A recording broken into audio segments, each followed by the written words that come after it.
Well, hiya, BookTube. Bill Ruttenberg here with the Ruttenberg Library. I come to you this morning with a book tag. This was supposed to be a Tag Tuesday. It is Wednesday, but I'm going to go ahead and do this tag. I saw this on Erica Priestley's channel at the Passage of Time, and this book tag is the I Should Have Read That Book tag. And it was originally created by Beth at Book's Nest, which is, I believe, a blog. I'll leave the link to both of those down in the descriptions below. Apologize for not getting a tag out yesterday, but life was busy. We've had ball games for baseball. Everything's gotten started, and everything's kind of a lot of games this first week anyway. So I wanted to go ahead and do this tag this morning while I've got time. So again, this is the I Should Have Read That Book tag. So question number one in this tag is a book that a certain friend is always telling you to read. Okay, so I have been blessed with the family that I married into.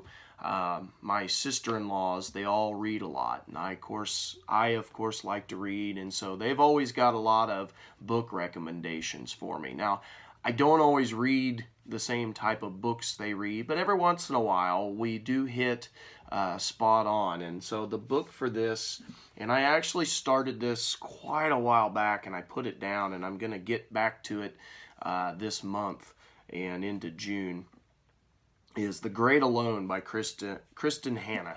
And of course, Kristen Hanna's put out a bunch of books. If you've been to Target or Walmart, they've got them all over the shelves. But this is one of her books about a family that moves to Alaska to try to get away from life's problems and try to solve life's problems. And I do believe they find that life's problems don't always just go away by moving. But anyway, this is a book that they have been recommending. Two of my sister-in-laws have been recommending. They both read it, they loved it, and they thought I would like it. So I did start it. I liked what I had read. I just need to get back to it. So that is my next fiction read, actually. So question number two. A book that has been on your TBR forever. All right, so those of you that follow the channel know that I like reading about the Civil War, and my favorite American character to read about is Abraham Lincoln. He is by far, to me, the most interesting person to read about in American history, and I absolutely love reading about him. I like the guy so much. And you know, he's been a personal hero of mine. I like him so much that if we would have, when my wife and I had our child, if it would have been a boy, the name Lincoln was a name that was high on the list that I wanted to use for a first name for our child. But well, we had a girl, so that argument went away. So anyway, the book that's been on your TBR forever is Lincoln by David Herbert Donald. And I know a lot of people consider this one of the all-time best single volume histories or biographies of Abraham Lincoln. And believe it or not, I have not read it. I ended up getting it on my shelf, oh, it's probably been 5-6 years ago, and I just haven't got to it.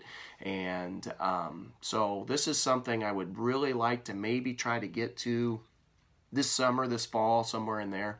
I also have another Lincoln book I want to get to, but this one's the one that's been on my TBR for what seems like forever. Every time you read about Abraham Lincoln, when you go to the bibliography section at the back, the sources, everyone sources this book, all of the new Lincoln biographies. And so I definitely want to really get into that. I think it's going to be really good. So question number three, a book in a series you've started but haven't finished yet.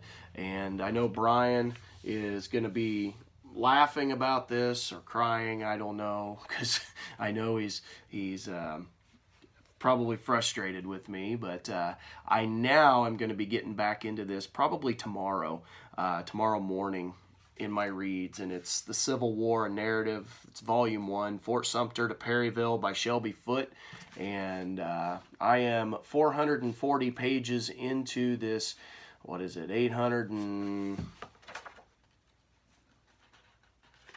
840-page book, so I'm quite a ways into it, but life got real busy and I just hadn't gotten back to it. But I did not forget it. I know Brian moved on into volume 2. He sent me an email, chatting away about that, and so I have got to get this conquered. That is going to be my goal for the next week, maybe 2 weeks. I don't know how fast I'll be able to read it, but I don't know about you guys, but my reading time is in the mornings, and I usually, especially when summer gets here, I can read from 4 o'clock in the morning, which is my normal wake-up time, to about 8 o'clock. So I can get, during the summer, sometimes 4.5 solid hours of reading, because the girls upstairs, they like to sleep in late during the summer. And of course, if you don't know, I'm a teacher, so once summer gets here, I can my summer job is in the evening coaching baseball, and so in the mornings I like to get my reading done. And during the school year, I get about 1.5 to 2 hours every morning of reading, and during summer I get about 4 hours. And so I am really hoping to kind of knock this out. So I don't know about you guys when your reading time is, but that's my reading time. My only problem is the last few days, I think that my body is actually, I think I've been exhausted, and I'm finally starting to catch up on sleep, because I've been sleeping in till 6:30, and I know some of you are going to start laughing at me for that, but for me, that is really late. And so I'm hoping I can start waking back up at 4 again and really start knocking out some chunks of some of these books. But anyway, you don't need to know about that part of my life, I guess, so let's move on. Number 4. A classic you've always liked the sound of, but have never actually read. Okay, so this is a book I've seen the movie of this. It's my wife's favorite book, and it is F. Scott Fitzgerald's The Great Gatsby. And I mean, it's just a thin volume, but I've never read it. We've had it on our bookshelf for a while because, like I said, it's my wife's favorite, and she's recommended it to me, and I just have never picked it up. And this might be one of those I try to conquer this summer. I don't know if I'll like it or not. Who knows? But I might give it a try. So next question. Popular book that it seems everyone but you has read. All right, so when I say everyone, I'm talking to Civil War fans out there, history fans. And at the beginning of making this channel over a year and a half ago now, I guess, when I started talking about, I like to read about Civil War and everything, as different videos, whether it be tag videos or just videos I made about my personal reading, everybody asked me, have you read Alan Nevin's Civil War series, his 8-volume series over the antebellum period, Lincoln, and then the Civil War. And unbelievably, I had not. It's an older series. It was really good. It's one of the best out there, is what everybody says. And everybody asked me that, and I had to say no. So I made it a point last year, was it Christmas? I think Christmas, to buy the entire series. And so I found them in 4 volumes, so it's like 2 books per volume. And so this summer I'd like to read The Ordeal of the Union, Volume 1, Fruits of Manifest Destiny from 1847 to 52, and A House Dividing, 1852 to 1857. And so that's on my TBR for this year, and it's one that, being a Civil War, American Civil War fan, somebody who loves to read about it and learn about it, unbelievably, I have not read the series, but I've taken steps to remedy that. Question number 6, a book that has inspired a film or TV adaptation that you really love but just haven't picked up yet. All right, and for this one, I picked The Lincoln Lawyer. I actually taped this on TV the other night and watched it. I like Matthew McConaughey, and I think he does a really nice job. And then my mother had brought me a box of random paperback books, and sitting in the box was The Lincoln Lawyer by Michael Connelly. And so, and that's of course the movie version, got McConaughey on the front of the Lincoln town car there. But anyway, I hope to remedy this soon. I don't know when. It'll hopefully be this summer, but I don't know exactly when. But I'm looking forward to that. And last question, a book you see all over Instagram but haven't picked up yet. Okay, so I can't answer this question. This is a kind of a toss-up for me because I don't get on Instagram.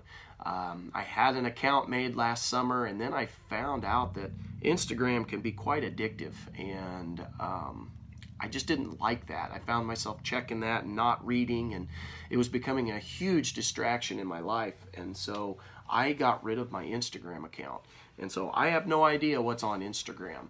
And so sorry about that, can't answer that one. This is the I Should Have Read That Book tag. Again, I saw it on Erica Priestley's channel over at The Passage of Time. Great channel. Please go check that out. She needs some more subs. She does a wonderful job with her videos. It's history related. She really likes the going way back in history, like caveman days, Neanderthal, all that kind of stuff. And it's very interesting, the stuff that she reads. She also has had a sweet tooth for some Civil War stuff here in the last year or so. So go check out her channel. I saw this video on hers, and then it was originally done again by by Beth at the Book Nest. And I'll leave the link to both of those channels down in the description. BookTube, thank you for watching. I appreciate your time. I hope everybody's enjoying, now that summer's finally coming, I hope you're enjoying the outdoors and getting a lot of reading in. And until next time, happy reading.